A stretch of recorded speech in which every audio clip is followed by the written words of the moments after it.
आज इस टॉपिक को हम आगे की ओर बढ़ाएंगे और बहुत ही गंभीरता से आप समझते जाएंगे। एक एक स्टेप आपका बिल्कुल हम क्लियर करते चले जाएंगे। सभी लोग अपने मित्र तक जल्दी जल्दी इस लिंक को शेयर कर दीजिए कि सारे बच्चे इसमें जुड़ जाए और तब मजेदार क्लास आज का प्रारंभ। आज के क्लास में आप बहुत इंपॉर्टेंट चीज सीखोगे जिसमें लगेगा कि हाँ, अपवर्तन के लिए हमने बहुत महत्वपूर्ण सेक्शन को सीखा है। देखिए, पिछले क्लास में जो आपको हम सिखाए थे, आज उसी का हम विस्तार करेंगे। आप धीरे धीरे पिछले क्लास की बात अगर याद करें तो आप सभी बच्चे को याद होगा कि हमने बताया था कि एक माध्यम से दूसरे माध्यम में जब प्रकाश जाते हैं तो इसका पथ बदल जाता है। आप सभी को मालूम है कि अगर लाइट विरल माध्यम रेयर टू डेंस विरल माध्यम से सघन माध्यम में प्रवेश करता है तो आप सभी को मालूम है कि यह लाइट अभिलंब की ओर मुड़ जाएगा। अगर इसी को आपको हम समझाए थे कि सघन से विरल जाता है, अगर विरल से सघन नहीं जाके अगर यही प्रकाश की किरण सघन से विरल माध्यम में जाता है तो आपको बताए थे कि यह ओरिजिनल रास्ते से ऊपर हो जाएगा, अविलंब से दूर भागता है। पिछले क्लास में यह सभी आपको समझा चुके थे और इस बात को आप फिर से ध्यान दे दो। कम घना को विरल, ज्यादा घना को सघन। और यदि यह लाइट विरल से सघन होगा तो अविलंब की ओर मुड़ जाएगा और अगर सघन से विरल होगा तो अविलंब से दूर हो जाएगा। ये मेन बेसिक स्टेप है। और आज आपके क्लास को हम पूरे समझाएंगे, 4 लेन तक लेके जाएंगे। एक एक स्टेप को बढ़िया से आप समझिए। देखिए, अब हम आपको एक 4 लेन रास्ते पे लेके चल रहे हैं। यह ऊपर हवा है, फिर इसके बाद मान लो कि कांच है, फिर इसके बाद पानी है, फिर इसके बाद हवा है। लाइट के स्टीयरिंग जब आपके हाथ में दे दिया जाए तो आपको अपने से बिल्कुल क्लियर होना चाहिए कि इस स्टीयरिंग को हम बढ़िया से एकदम संभालते हुए पार करें। तो अब आपको यहाँ पे बिल्कुल ध्यान देना है कि 4 यहाँ पे मीडियम है, हवा, कांच, पानी, हवा। और अगर हम लोग लाइट को यहाँ पे लाते हैं तो आपको सही सलामत इसके स्टीयरिंग को पार करने बिल्कुल आना चाहिए। और जो बच्चे इसको सही सलामत एकदम पार कर देंगे मतलब उनको लाइट की ड्राइविंग आ गई है और आप इसको खूब बढ़िया से बना पाओ। हम लोग देखें, सबसे पहला काम आपको जो सिखाए थे याद करो। सबसे पहला काम है कि यहाँ पे हम लोग एक अभिलंब डालें, एक अभिलंब डालें और इसके बाद आपको समझाए हैं कि डॉट से इसके मेन रास्ते को दिखाओगे कि इसका मेन रास्ता कौन सा है। सबसे पहला काम सिर्फ यही करना, एक अभिलंब और इसके मूल रास्ते को दिखाना कि यह इसका मूल रास्ता है। और अपने से आपको समझना है कि यह हवा है, यह कांच है। ज्यादा घना कौन है? तो ध्यान देना है कि ज्यादा घना हवा है या कांच। तो आप अपने से हवा में हाथ चलाओ और पूरे कांच को देखो तो आपको खुद से समझ में आएगा कि कांच ज्यादा घना है। और इसीलिए हवा विरल है, कांच सघन है।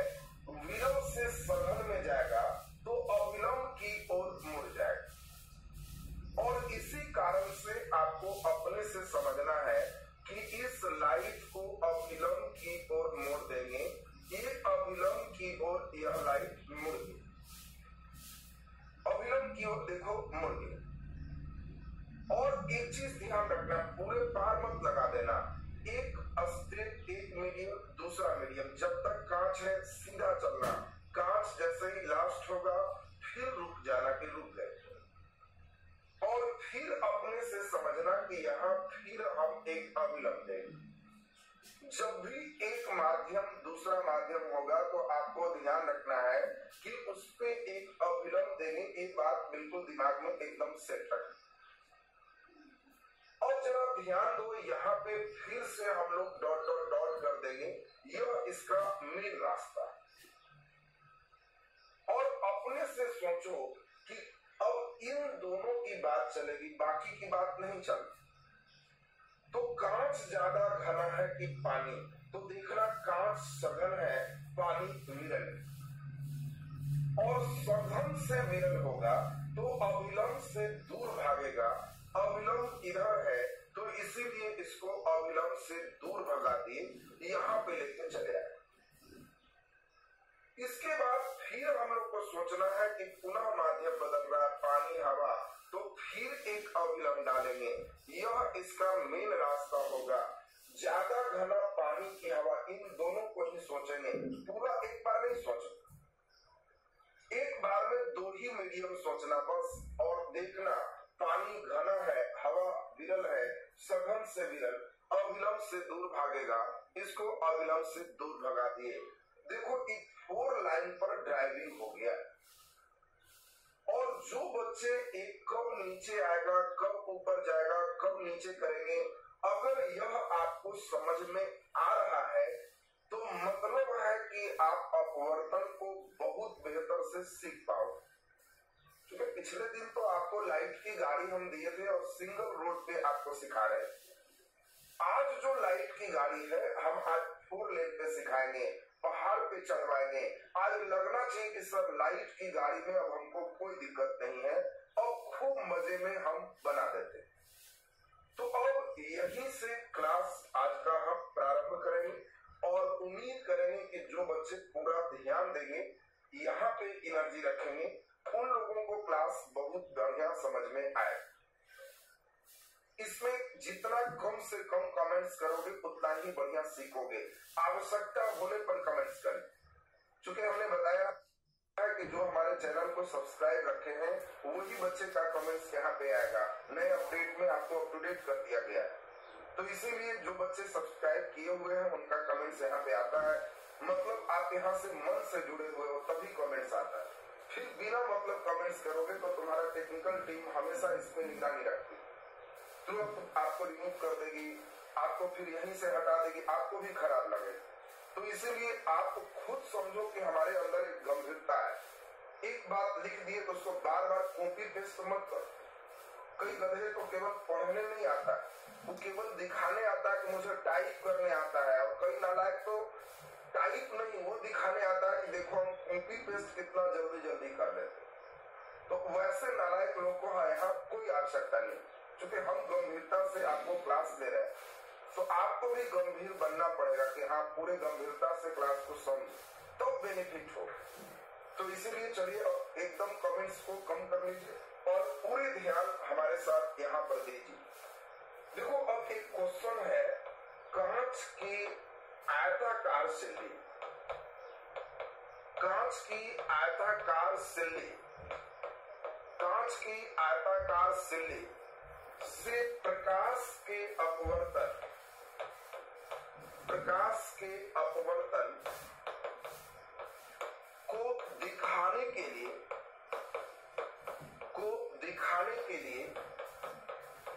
नामांकित चित्र बनाए, नामांकित चित्र बनाए। देखो यहाँ से कुछ आपके लिए प्रश्न आएगा और उन प्रश्नों को खूब बढ़िया से समझना। मैं नहीं चाहता कि फिजिक्स में तुम रटो, रट्टा मार एकदम नहीं, समझो। फिजिक्स समझने वाली बात। तुमसे हम पूछे कि बोलो मोटरसाइकिल चलाने आता है, तुम कहोगे नहीं सर हम फार्मूला याद किए हुए हैं। क्या फार्मूला रटा है? तो जी फार्मूला याद किए हुए हैं कि क्लच लेके और उसके बाद गियर लगा के धीरे धीरे क्लच और एक्सीलरेटर छोड़ने से मोटरसाइकिल आगे बढ़ता है। फार्मूला एकदम याद। और मालूम चलेगा कि जिस दिन मोटरसाइकिल तुम समझा नहीं है, फार्मूला याद किए। साइकिल चलाने आता है? नहीं सर हैंडल पकड़ के पैंडल मारने से साइकिल चलता है। फार्मूला याद। लो एक साइकिल और हैंडल पकड़ के पैंडल मारो, मालूम चलेगा कि किधर गिर गया पता ही नहीं। वही फिजिक्स। फिजिक्स में तुम्हें रट कुछ नहीं, बातों को खूब समझना है कि हाँ सर एकदम समझ में हमको आ रहा है, और तब आपको बिल्कुल क्लियर होते चला जाए। यह क्वेश्चन 10th का ही प्रश्न है, लेकिन आपका 10th लेवल से ऊपर हो। 10वां में जहां लास्ट होता है वहीं से ISC शुरू होता है। तो आप इसके बनाने के बाद कई जो विश्लेषण वाली बात होगी वो 10th में नहीं पढ़ना है, वहां से आपको मेन क्वेश्चन रहेगा। तो इसीलिए विश्लेषण पर ध्यान देना। चलिए एकदम जीरो से हम इस प्रश्न को स्टार्ट कर रहे हैं, बढ़िया से मेरे साथ समझो। क्वेश्चन कह रहा है कांच की एक आयताकार सिल्ली है, तो सबसे पहले एक ग्लास स्लैब हम लोग बना लें। देखो ये कांच की एक सिल्ली है, हमने नाम दे दिया A, B, C और D। एक कांच की सिल्ली है। हम अगर इसका नामांकित चित्र है तो हम कह सकते हैं कि जो ABCD है वो कांच की सिल्ली, कांच की आयताकार सिल्ली है, ग्लास स्लैब है, और इस ग्लास स्लैब पे अपवर्तन दिखाना है। तो बहुत छोटी बात ध्यान रखो, ऊपर हवा है, यह पूरा कांच है और नीचे हवा है, और इसी में हम अगर प्रकाश की किरण को लाते हैं, मान लो प्रकाश की किरण को यहाँ पे हम ऐसे ले आए, अब वो D के बाद यहाँ पर E है और यहाँ पर F है, हमने ऐसे लिख दी। और खुद से सोचो कि सबसे पहला काम हमने क्या सिखाया है कि यहाँ एक अभिलंब दो, इस सबसे पहला काम है, क्योंकि अभिलंब देने तुमको नहीं आएगा तो सही नहीं बनेगा। तो पहला काम हो गया, हमने एक अभिलंब खींचा, ये सीधा सतह पे 90 डिग्री बनाए। दूसरा सबसे इंपॉर्टेंट काम आपको बताए कि यह डॉट डॉट डॉट दे दो, जहां से जाए स्केल लगा के सीधा कर देना, ये डॉट डॉट डॉट देना, ये सीधा ऐसे जा रहा है, यह इसका पथ है, ये इसका मेन रास्ता है, ओरिजिनल पाथ है, हमने ऐसा दिखा दिया। और अपने से सोचना है कि ऊपर हवा और नीचे कांच, तो जैसे ही लाइट हवा से कांच में आएगा, तो आप जानते हो विरल से सघन में आता है तो लाइट अभिलंब की ओर मुड़ जाता है, तो इसी कारण से इसका पथ नीचे की ओर मुड़ जाएगा, तो इसको अभिलंब की ओर हमने मोड़ दिया। तो ये लाइन तो हम समझते हैं कि बिल्कुल सारे बच्चे को एकदम क्लियर हो। और अपने से सोचना है कि हम यहाँ पुनः एक अभिलंब खींचते हैं, एक और अभिलंब खींचते हैं, और यहाँ फिर इसके रास्ते को दिखाते हैं कि यह ऐसे जा रहा था, इसका जो रास्ता है इस रास्ते को दिखाते हैं कि यह ऐसे जा रहा था। लेकिन फिर तुम अपने से सोचो कि यह कांच है, यह हवा है, तो जैसे ही लाइट कांच से हवा में जाएगा तो सघन से विरल होगा। देखो यही बात आपको एकदम समझाए, एक एक लाइन समझते जाओ तो लाइफ में फिगर बनाने तुमको अगर आ जाएगा तो मैं गारंटी देता हूं कि लाइफ में लॉन्ग क्वेश्चन सभी बनेंगे तुमसे। अगर तुम फिगर नहीं समझोगे, इन बातों को नहीं सीखोगे तो आगे बहुत दुख होने वाला। और इसीलिए हम एकदम जीरो से एकदम धीरे धीरे चल रहे हैं कि हमारे सारे बच्चे एकदम सीख जाए कि हाँ सर एकदम सीख। अब बताओ एक जैसे ही कांच से हवा होगा तो यह अभिलंब से दूर होगा और नीचे नहीं जाके ऊपर जाएगा, और यही बात तुम्हें ध्यान देना है, जो इसका मेन रास्ता है उसके समानांतर इसको भेजना है। यही आपको ध्यान रखना है। E F के बाद ये G है, ये H है, जो किरण आती है इस EF को हम लोग कहते हैं आपतित किरण, ये इंसिडेंट रे है, यही आने वाली किरण है। जो FG देख रहे हो यही अपवर्तित हुआ है, तो इसको हम लोग अपवर्तित किरण के नाम से जानते हैं। जो फाइनल निकलता है इसको हम लोग निर्गत किरण के नाम से जानते हैं कि यही किरण फाइनल निकला है, इसीलिए इसको हम लोग निर्गत किरण कहते हैं, ये फाइनल निकला है।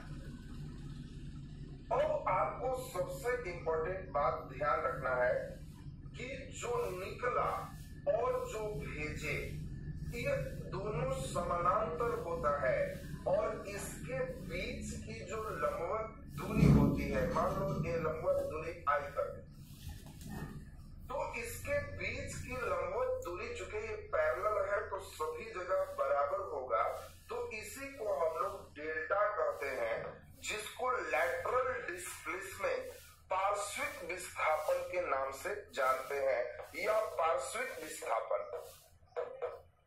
देखो अब इंपॉर्टेंट बात समझो, इतनी बात 10th का बच्चा को भी क्लियर होता है, लेकिन अब यहां से आपको जो सीखना है वो ध्यान, सबसे इंपॉर्टेंट अब देखो कितना पार्श्विक विस्थापन हो, ये सिल्ली रहने से कितना भागेगा, ये सारा डेरिवेशन हम लोग को निकालना होता है आईएससी। 10th क्लास में केवल इतना फोटो बना दिए तो 10वां के बच्चे की कहानी खत्म हो, लेकिन 12वां क्लास के बच्चों से ये उम्मीद किया जाता है कि वह बच्चा डेल्टा का वैल्यू बताए, कितना भाग रहा है, इस पर कोई प्रश्न पूछे तो वो इसका विस्तार में उत्तर दे सके, और उसके लिए आपको पूरा कंसेप्ट होगा तब बताओ। अभी तो हम केवल आपको फिगर बता रहे हैं, अब तब स्नेल्स लॉ चलेगा, अपवर्तन का नियम, और उसी नियम से फिर सारी चीज हम लोग को डिटेल चलेगा। तो अब हम समझते हैं कि हमारे सभी बच्चे आराम से इस फिगर को बना सकते हैं। और 2-3 बात एक समझा दे जो आगे भी मुझे काम आएगा, उसको सुनो बढ़िया से, बहुत इंपॉर्टेंट बात तुमको समझा। अगर तुम्हें इस रास्ते से हम भेजे हैं और आप ऐसे चले आए हो, तो हम कहेंगे कि मेन रास्ता से इतना तुम भाग गया, ये तुम्हारा विचलन है, डेविएशन, ये डेविएशन। लेकिन अगर फिर हम कहें कि नहीं जी थोड़ा घूम के फिर समानांतर हो गया, मतलब उसी रास्ते के तरफ जा रहे हो, तो कहेंगे कि तुम्हारा विचलन 0 हो गया, क्योंकि जैसे जाना था वैसे ही है, थोड़ा सा तुम भागे हो। यानी एक इंपॉर्टेंट बात तुम्हें समझनी है कि अगर हम कहें कि कांच के सिल्ली से, देखो क्वेश्चन कैसे आएगा, वो लाइन ध्यान, क्वेश्चन कैसे आएगा, कांच के सिल्ली से प्रकाश गुजारने पर इसमें विचलन होता है, तो आंसर है 0 डिग्री, विचलन नहीं हुआ है, जो मेन रास्ता है उसी के समानांतर चल रहा है। हाँ, विस्थापन हुआ है, यहां से यहां जा रहा है, पार्श्विक विस्थापन हुआ है। तो आईएससी लेवल पे क्वेश्चन क्या देगा उसको सुन। आईएससी लेवल पे क्वेश्चन तुम्हारा जो देगा उस पर ध्यान रखना, कांच की सिल्ली से, कांच की सिल्ली से होता है विचलन, पार्श्विक विस्थापन, दोनों कोई नहीं। तो आपको ध्यान रखना है कि सब समझ गए, कांच के सिल्ली से केवल पार्श्विक विस्थापन होता है, विचलन नहीं होता है। गंभीरता सुनो, इतना 10th में गंभीरता की जरूरत नहीं। 10वां क्लास में केवल बच्चे को फोटो बना दिया तो हो गया उसका काम। 1-2 बच्चे लिख रहा था सब 10वां परीक्षा में आ रहा है, 10वां जहां खत्म होगा ना वहां से 12वां तुम्हारा शुरू, इसीलिए 10वां उसमें से खुश मत हो, वो तो एक कखा गगा का स्टेप है जो हम उतना लेके चल रहे हैं, बाकी तुमको इससे काफी ऊपर जाना। तुमको परीक्षा में सीधा सीधा देखो क्या पूछा, क्वेश्चन दे दिया, कांच की सिल्ली में, कांच के सिल्ली में होता है, कांच के सिल्ली में होता है। अब चॉइस ए दे दिया आपको पार्श्विक विस्थापन, लैटरल डिस्प्लेसमेंट, पार्श्विक विस्थापन। चॉइस बी आपको दे रहा है डेविएशन, विचलन। चॉइस सी दे रहा है दोनों। चॉइस डी दे दिया इनमें से कोई नहीं। अब बच्चे की आदत है कि जनरली वो सोचता है कि लगता है कांच की सिल्ली में दोनों ही मार, लेकिन यही बात आपको जो हम समझा रहे हैं ना आगे भी काम आए। पार्श्विक विस्थापन क्या है, कांच के सिल्ली में जब प्रकाश की किरण को भेजते हैं तो जो किरण निकलता है वह इसके समानांतर होता है, इसके बीच की जो लंबवत दूरी होती है इसे पार्श्विक विस्थापन कहते हैं। तो आपको दिमाग में बिल्कुल सेट कर देना है कि इसमें सिर्फ और सिर्फ लैटरल डिस्प्लेसमेंट, पार्श्विक विस्थापन होगा, विचलन डेविएशन नहीं हो। और ये लाइन आपको बिल्कुल क्लियर हो गया। पार्श्विक विस्थापन का मतलब आपतित किरण और निर्गत किरण के बीच लंबवत दूरी को पार्श्विक विस्थापन कहते हैं। जो किरण भेजे हैं और जो किरण निकला है, इसके परपेंडिकुलर डिस्टेंस क्या है, यह हमारा लेटरल डिस्प्लेसमेंट पार्श्विक विस्थापन कहलाता है। तो अब ये लाइन बिल्कुल आप लोगों का क्लियर हो चुका है। बाकी अब स्नेल्स लॉ जब चलेंगे तो डेल्टा का मान निकालेंगे, बर्तन में पानी भरने से तल कितना उठेगा, सब डिटेल चलेंगे, वो सब आपका लेवल हाई हो जाएगा। तो चलिए एक प्रश्न हम लोग और चलते हैं, बेसिक लेवल का क्वेश्चन है, और तब स्नेल का नियम आज के क्लास में आपको कंप्लीट करेंगे।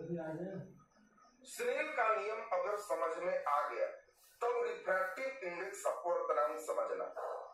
जो बच्चे अपवर्तनांक समझ जाते हैं, हम गारंटेड दे देते हैं कि लाइट से तुम्हें कोई क्वेश्चन नहीं छोड़े, क्योंकि लाइट की आत्मा स्नेल के नियम और अपवर्तनांक में ही बसता है। उसी का खेल पूरी लाइट में तुम्हारा चलेगा।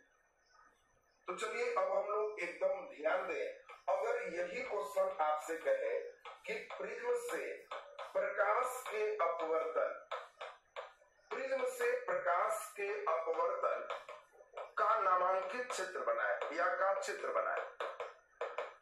देखो, प्रिज्म से प्रकाश के अपवर्तन का चित्र बनाना है, बहुत आसान क्वेश्चन है, लेकिन हम ये सब इसीलिए बनवा रहे हैं कि बेसिक लेवल तुम्हारा एकदम क्लियर हो। देखो ध्यान से, मान लो कि यह तुम्हारा प्रिज्म है, बढ़िया से बात को सुनना, यह प्रिज्म, और ये प्रिज्म त्रिभुजाकार सेक्टर है, ऊपर वाले को प्रिज्म का कोण ए कहते हैं। ये प्रिज्म कांच का बना है, इधर भी हवा है, इधर भी हवा है। आपको कह रहा है कि इससे अपवर्तन को दिखाओ। तो सबसे पहला काम आपको सोचना है कि सर समझ में आ रहा है, एक किरण हम लोग बीच में लाएंगे, जिस किरण को हम लोग आपतित किरण के नाम से जानेंगे। एक इंसिडेंट रे है, ये आपतित किरण है, तो हम लोग आपतित किरण बना। अब आपको खुद ड्राइव करना है, इतना बढ़िया ड्राइव कि इधर निकल जाए। हम आपको ड्राइव करने सिखाए, 4 लेन पे सिखाए, डबल लेन पे सिखाए, ये पहाड़ पे चढ़ा रहे, और जो बच्चे इसको समझते जाएगा उसको क्लियर हो जाएगा। हमने क्या सिखाया, सबसे पहला काम यहाँ अभिलंब डाले। बोलो यह अभिलंब समझे हैं या नहीं, यस या नो में आंसर दो। समझ गए तो यस, नहीं समझे तो नो। हवा, कांच, जैसे ही माध्यम चेंज, एक अभिलंब दिए, अभिलंब समझ में आया या नहीं, यस या नो। बहुत बढ़िया। देखिए ज्यादातर बच्चे लिख रहे हैं कि सर एकदम समझ में आ रहा है, इसमें कोई दिक्कत नहीं है, यस पे ही ज्यादा बच्चा है। कई बच्चे लिख रहे हैं कंप्लीट है, एकदम दिक्कत नहीं। बहुत बढ़िया, एकदम देखो समझ में आ। अब यहाँ पे जो बच्चे यस लिखे हो वो भारी नालायक और भारी गधे हो। यस वाले ही सब लोग है। अरे नालायक, तुमको बार बार समझाए हैं मूर्ख, अभिलंब सतह के लंबवत होता है। हमने ये अभिलंब डाला नालायक, तो यह कोण तुमको लगता है कि 90 डिग्री है। पहाड़ पे यही काफी बच्चे का गलत होता है। कभी भी सीधा अभिलंब मत देना। हाँ सुन लो, हम जान के ब्रेक लगाते हैं ताकि एकदम लक्षण तुम्हारा होश हवास में आ जाए। कभी ऐसा अभिलंब मत देना जो लगे कि खाली सीधा खींच दिए। अभिलंब का मतलब सतह पर लंबवत। ये सतह ऐसे है तो इस पे ऐसा देना कि इसके साथ 90 डिग्री का कोण बने, ये अभिलंब होगी। जो पहला अभिलंब दिए थे और तुम लोग जो यस लिखा था वो भारी नालायक था, गलत चित्र था। तो हमने जान के गलत बनाया ताकि वो गलत सही धीरे धीरे तुम्हारा एकदम सही होते चला जाए। तो अब हम समझते हैं कि हमारे किसी बच्चे को ये गलत अब नहीं होगा। अब कभी कोई कहेगा कि अभिलंब खींचो तो कहेगा एक बार क्लास में हम फिर में पढ़े हुए। अभिलंब का मतलब है सतह के लंबवत, और इसीलिए सतह के लंबवत का मतलब एकदम सतह पर परपेंडिकुलर, यह अभिलंब हो। अब सभी बच्चे को एकदम क्लियर हो गया होगा कि सर इसका मेन रास्ता दिखा दीजिए कि ऐसे जा रहा है। देखो यही खेल करना है। यही खेल करना है आपको। बस पूरे लाइट में जब माध्यम चेंज होगा एक लम डालेंगे, इसका मेन रास्ता दिखाएंगे, बार बार यही हो। और आपको अपने से सोचना है कि हवा से क्रांच, विरल से सघन, तो अभिलंब की ओर मुड़ जाए, और अभिलंब यह है तो इसकी ओर मोड़ देंगे। फिर सोचना है जैसे ही माध्यम बदलेगा रोक देना। कोई लड़का बनाता है, लगता है सर्दी हो गया, नाक बह रहा, आगे तक निकाल देता है। एकदम सोचना कि सर जैसे ही माध्यम बदलेगा एकदम ब्रेक मार देंगे कि रुक जाओ, क्यों, कान से हवा हो गया, रुक जाओ यहाँ पे। और फिर यहाँ अभिलंब डालेंगे। अरे वाह, हम लोग फिर यहाँ एक अभिलंब डालेंगे, एकदम अभिलंब ऐसे डालेंगे। अगर नालायक ऐसा सोच रहा है तो भारी नालायक। हमने तो बार बार एक ही चीज सिखाया है, अभिलंब सतह पर 90 का होता है, इस सतह से 90 नहीं है, यह अभिलंब नहीं है। अभिलंब यहाँ पे 90 डिग्री का कोण होगा, इस सतह से 90 डिग्री का कोण होगा। यह देखो सबसे इंपॉर्टेंट बात तुम्हें समझना।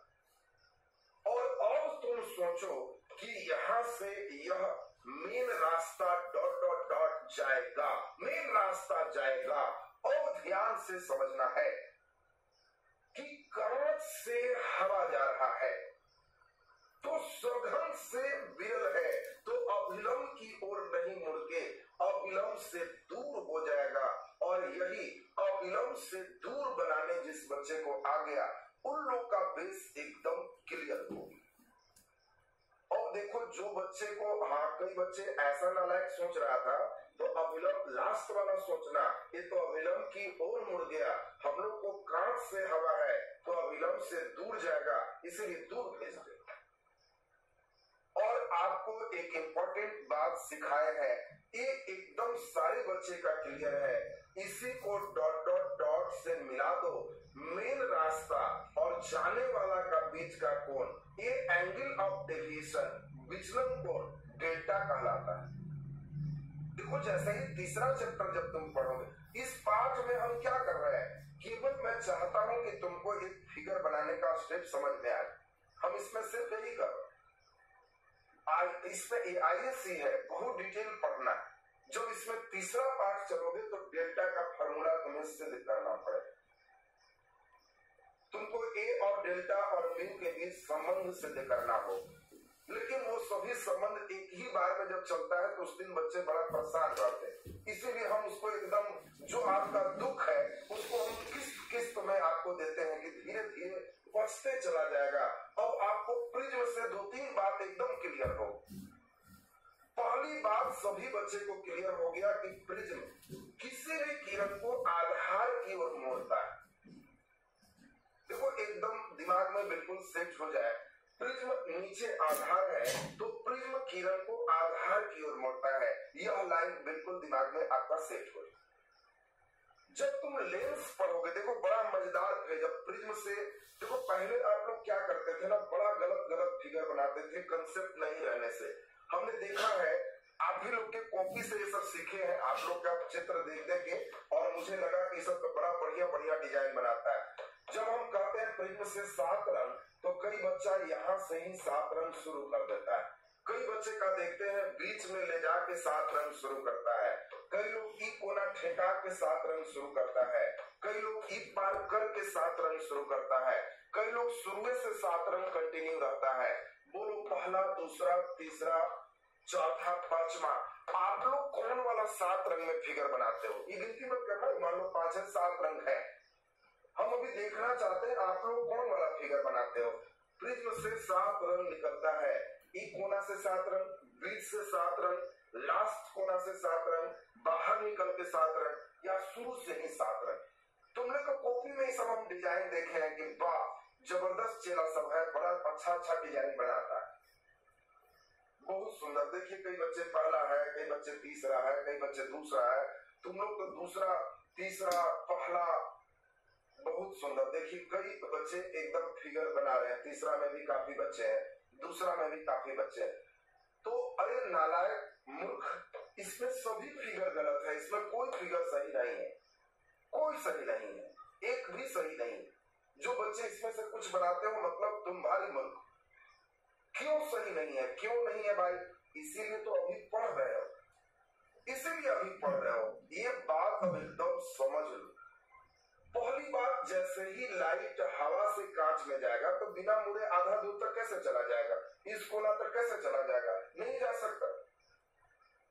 इसीलिए आपको ध्यान रखना है कि हाँ, कांच से हवा में निकलेगा तो सीधा कैसे चला जाएगा? प्रिज्म आने वाले किरण को आधार की ओर मोड़ता है और इसीलिए ये सभी फिगर गलत हो गया। अब आपको जब कहने तो कहना सब समझ गए, कांच हवा से कांच रोक दे और फिर यहाँ सब ऐसे मुड़ेगा अभिलंब की ओर और फिर यहाँ से सभी अभिलंब से दूर भागेगा, सारे आधार की ओर मुड़ते हुए दिखाई देना चाहिए सातों रंग, तब सही है। साफ लगना चाहिए कि 2 बार मुड़ा है, फिगर सही।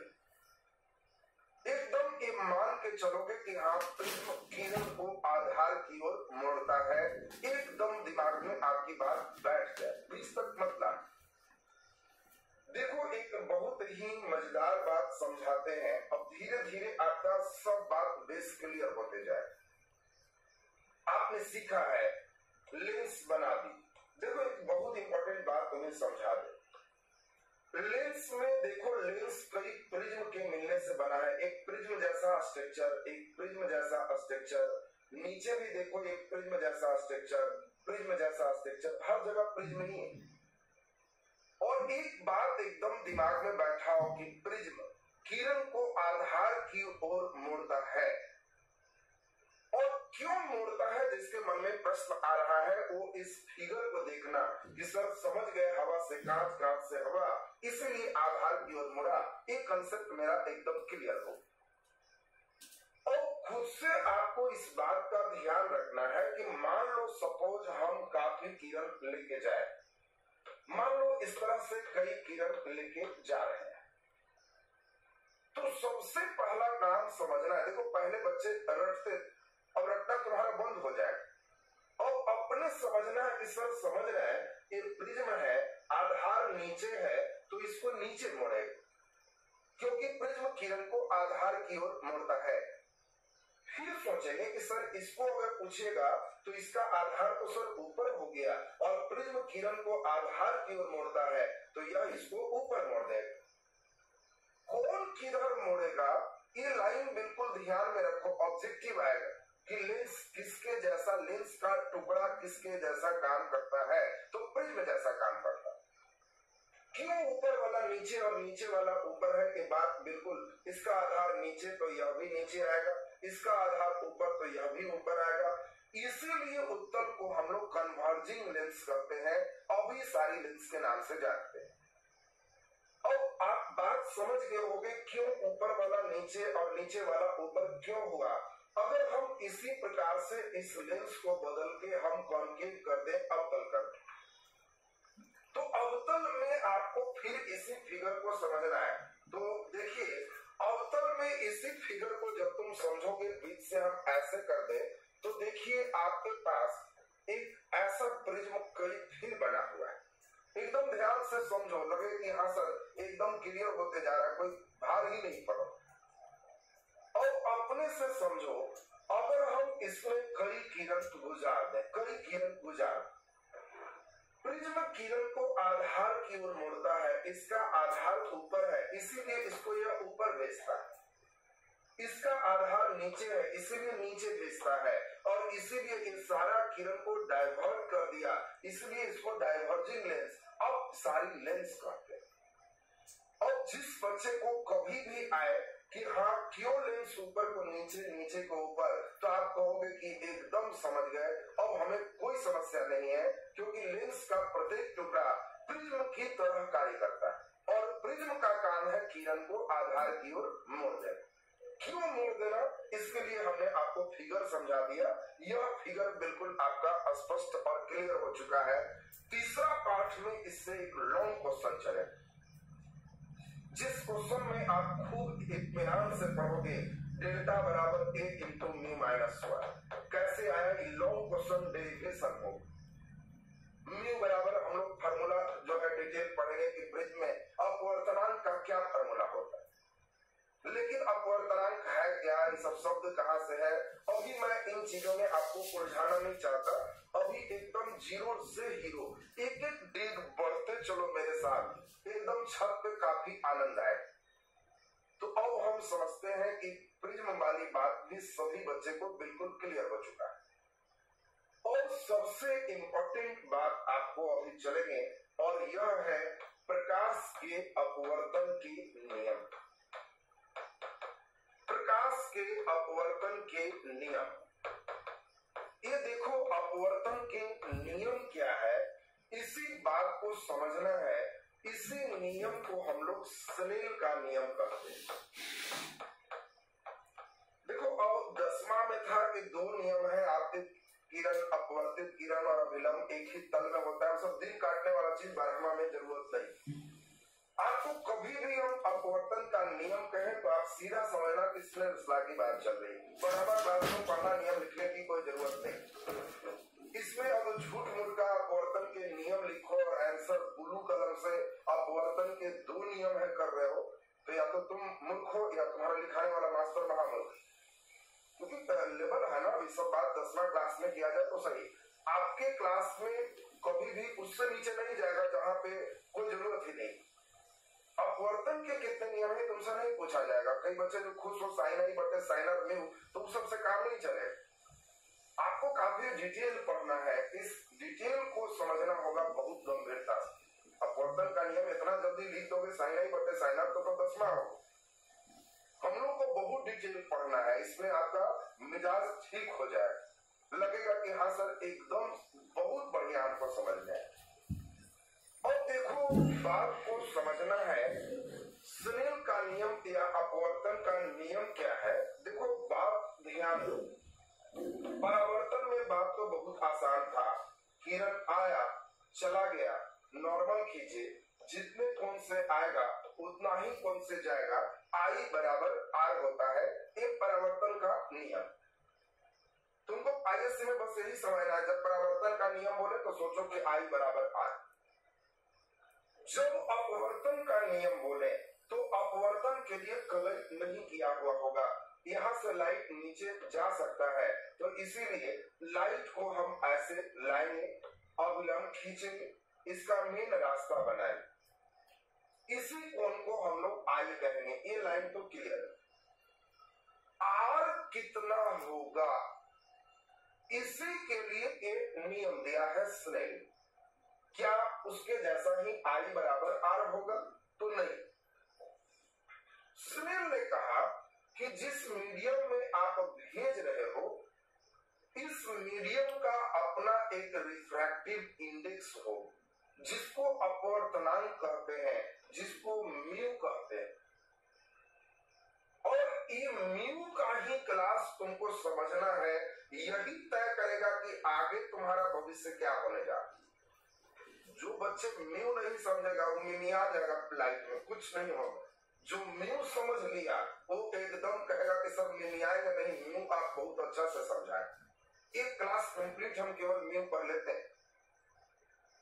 और आपको ध्यान रखना है कि इसमें लाइट में मान लो विरल से सघन है तो नीचे भी आ सकता है, सघन से विरल है तो यही लाइट ऊपर भी जा सकता है। यह कोण को आर कहते हैं। तो आखिर यह आई कितना होगा, आर कितना होगा, इसके लिए स्नेल ने एक सिस्टम बनाया। और वह सिस्टम क्या है? सिस्टम है कि देखो इस कोण का साइन थीटा ले लो, साइन आई, और इसका भी साइन थीटा ले लो, साइन आर, और यह दोनों का रेशियो एक फिक्स होगा जिसको रिफ्रैक्टिव इंडेक्स म्यू कहते हैं। साइन आई बटे साइन आर इन म्यू के बराबर होगा। मतलब एक कैसा मीडियम है इस पर सब चीज डिपेंड करेगा। अगर यह पहला मीडियम है तो इसका भी कुछ म्यू हो, और इसके म्यू को 1 कहें, इसका म्यू को 2 कहें, तो पहला से दूसरा जाएगा तो इसको μ1 से 2 कहेंगे, इसको μ2 बटे μ1 कहेंगे, और म्यू का एक फॉर्मूला है c/v। निर्वात में प्रकाश का वेग बटे किसी माध्यम में प्रकाश के वेग, इसी को म्यू कहते हैं। तो आपको ध्यान रखना है कि μ2 है तो c/v2, μ1 है c/v1, c से c कट गया, v1/v2, और v का फॉर्मूला होता है n लैम्डा। आपको बताया है n आवृत्ति है, जितनी आवृत्ति पहला में होगा उतना ही आवृत्ति दूसरा में होगा। आपको सिखाया हुआ है आवृत्ति कभी नहीं बदलता है, और इसीलिए v का फॉर्मूला n λ1, लैम्डा बदलेगा आवृत्ति नहीं। फिर v का फॉर्मूला n λ2, n से n काट दो। और देखो ध्यान दो, कई नालायक लोग स्नेल बोले तो साइनर बटे साइनर और म्यू1 कर रहा है, तो सबसे कुछ नहीं काम चल रहा है। तुम स्टेप समझो, उतना स्टेप नहीं समझोगे ना तो थोड़े तुमको बुढ़ारी में आएगा स्नेल के नियम ले। इतना सारा क्वेश्चन नहीं आता, तुम्हारा क्वेश्चन का एक लेवल होगा। आईएएस का मतलब है हाथी बैठ भी जाएगा तो गधा से पूछा जाता है, और इसीलिए उस लेवल को समझो। ये सब खुश मत हो कि 10वां में नाम सुने हुए, 10वां में बस स्नेल का नाम हो गया, काम खत्म। यहाँ सारा दुनिया तुम्हारा अलग है, उस दुनिया पे समझो, उसका विश्लेषण पर ध्यान दो, जो समझाने जा रहा है उसको समझो, तब तो वहां परीक्षा में क्वेश्चन कहोगे कि एकदम बढ़िया से बन जाए। जल्दी से देखो स्नेल का मेन नियम क्या हो गया, साइनर बटे साइनर बराबर μ2 बटे μ1 बराबर v1 बटे v2 बराबर λ1 बटे λ2। ये देखो सबसे इंपॉर्टेंट तुम्हारे पास एक फॉर्मूला हो। अभी मुझे मालूम है कि आपको इन सभी में समस्याएं आ रही। क्वेश्चन कैसे आएगा वो सुन लो। क्वेश्चन आएगा प्रकाश के किस रंग के लिए अपवर्तनांक अधिकतम होता है, लाल के लिए, हरा के लिए, बैगनी के लिए, पीला के लिए। तो उस सब क्वेश्चन का आंसर तुम साधारण बच्चे तो दे ही नहीं सकता। जो बच्चे यहाँ पे पूरी बात को समझे रहेगा, किस रंग का वेग ज्यादा है, किस रंग का म्यू ज्यादा है, किस रंग का लैम्डा ज्यादा है, लाल रंग भेजेंगे और हरा रंग भेजेंगे, किसके लिए आर ज्यादा होगा, सारा तुमको विश्लेषण समझना है। विश्लेषण तब स्नेल का नियम हो। खाली आई बटे आर रटोगे ना और भेजेगा कि एक सतह पर लाल रंग और हरा रंग को भेजा गया है, किसके लिए आर अधिक होगा, वो कहाँ फेंकोगे कोई ठिकाना नहीं। तो मैं चाह रहा हूं कि इसका पूरे विश्लेषण बढ़िया से समझो, और यह विश्लेषण अभी मुझे मालूम है कि यह लाइन आपको बहुत अच्छा समझ में नहीं आएगा, लेकिन अब बात सुनना बढ़िया से। एक क्लास कंप्लीट कल होगा म्यू पर, अभी इसको छोड़ दो, समझे गुड, नहीं समझे वेरी गुड, अभी इसको एकदम छोड़ दो। ये अभी अपने तुम कहोगे कि सर हम अपने से अब लिख दिए, कोई दिक्कत नहीं। म्यू दो प्रकार का होता है, एक सापेक्ष अपवर्तनांक, एक निरपेक्ष अपवर्तनांक, और दोनों अपवर्तनांक जब तक नहीं समझोगे ऐसा नहीं समझोगे। अपवर्तनांक जब तक नहीं क्लियर होगा तब तक तुम्हारा स्टेप क्लियर नहीं होगा। ये अपवर्तनांक इंग्लिश में रिफ्रैक्टिव इंडेक्स कहलाता है। तो सबसे इंपॉर्टेंट रिफ्रैक्टिव इंडेक्स समझना है, और कोई बच्चे क्लास मिस नहीं कर।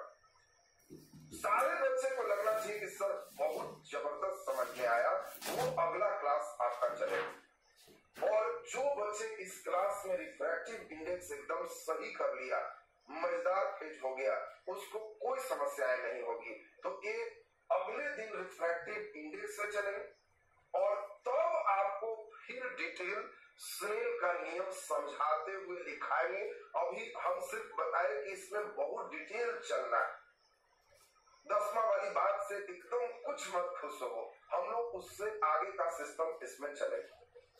तो आज इसमें जो बात है आपको एक स्क्रीनशॉट करवा दें, जो जो इम्पोर्टेंट चीज आज आपने पढ़ा।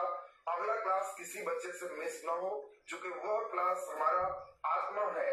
आत्मा गया, लाइट गया, वो अगर तुम पकड़ लिया, लाइट धरती का कोई ताकत, कोई क्वेश्चन तुमको परेशान नहीं करेगा, और इसीलिए वो क्लास एकदम सबके लिए जरूरी है। कल दूसरी बात है, शाम 4 बजे मोटिवेशनल क्लास आप लोग के लिए जबरदस्त है, यूट्यूब पर बना रहना है। एक एक बच्चे अपने 5-5 साथी को भी जानकारी देगा, ज्यादा से ज्यादा संख्या में लाइव रहिएगा। कल आपका शाम 4 बजे पूरे सेशन का एक मजेदार पेज चलने वाला है, आप एकदम तैयार रहिएगा। तो चलिए जल्दी से एक स्क्रीनशॉट हम लोग फटाफट ले लें। एक बेसिक क्लास एक पहले कल का गगा हो गया, कल के क्लास से फिर बढ़ना शुरू हो जाए।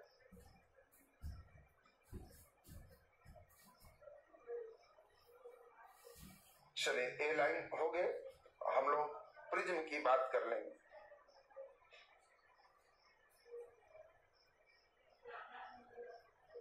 चलिए प्रिज्म फिर डिटेल भी हम लोग पढ़ेंगे, तो अभी इतना ही। अपवर्तन के नियम अभी करने की जरूरत नहीं है, अपवर्तन हम लोग पूरे यहाँ पे सिस्टमैटिक होगा। कल हो सकता है मॉर्निंग क्लास हो या नहीं।